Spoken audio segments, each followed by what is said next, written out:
Now the images that I work from are just guides, so you can work with coffee and ink and salt and white pencil or just watercolour.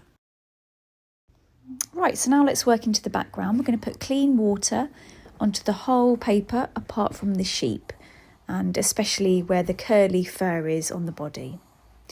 Once you've done that, you can just mix the colour that you want, that you desire to work with, so cerulean blue for me, and then just paint loosely into your background. Okay, just enjoy this process.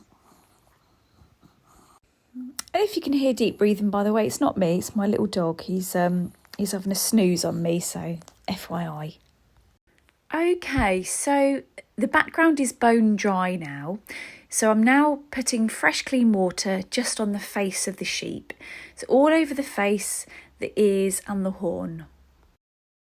I'm now going to pick up some ochre and then just apply that to the face, around the nose where the lightest areas are. So a little close up here, you can see me putting on the paint, and because I'm painting onto wet, damp paper, it's bleeding and it's blending. It's really important to keep your paper wet. That way all of your colour will just bleed and blend on the paper and make it a lot easier for you. As soon as the paint dries and you try to reapply a colour, it can give you that hard edge, and that's harder to work with. And so now I'm just going to speed up the video for a little bit because I'm doing the same process really here.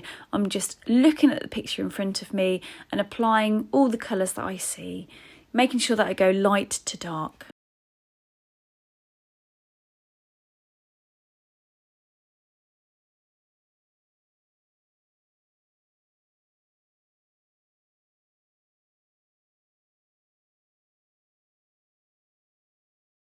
So the reason why I'm able to put colour on top of colour is because my paper is still wet. So that blending process is still happening.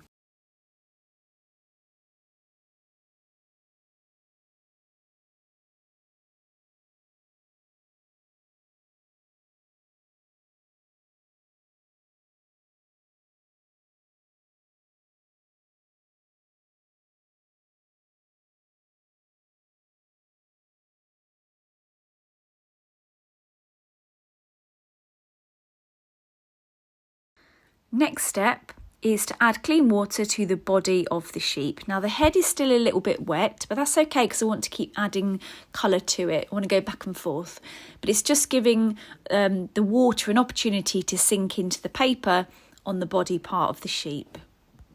Okay, so now we can add in texture to the curly part of the sheep, where the curly fur is, and really we want to add a little bit of colour to the background because it's not all perfectly white. So first of all, I'm just loosely, very loosely applying some light colour. That way I know that I've got a base to work onto. And if you think you've put on too much, you can just wipe your brush like I'm doing here and wipe away some of that watercolour because it's all still wet and loose, so you're able to move it around a bit more.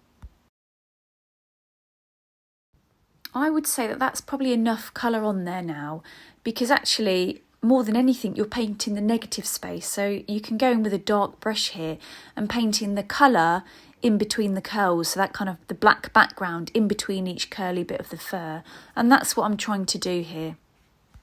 Try to differentiate your mark making here.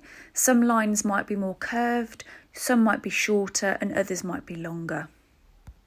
Remember, we can use artistic license by adding in violet and reds and colours that aren't really there. Once your work is dry, you can add in darker tones to the eyes, nose and mouth. So before I let you go, I just wanted to show you a second piece that I created where I used coffee and lots of quink ink, and it was a lot darker and more textured, lots more mark making. So experiment, give it a go.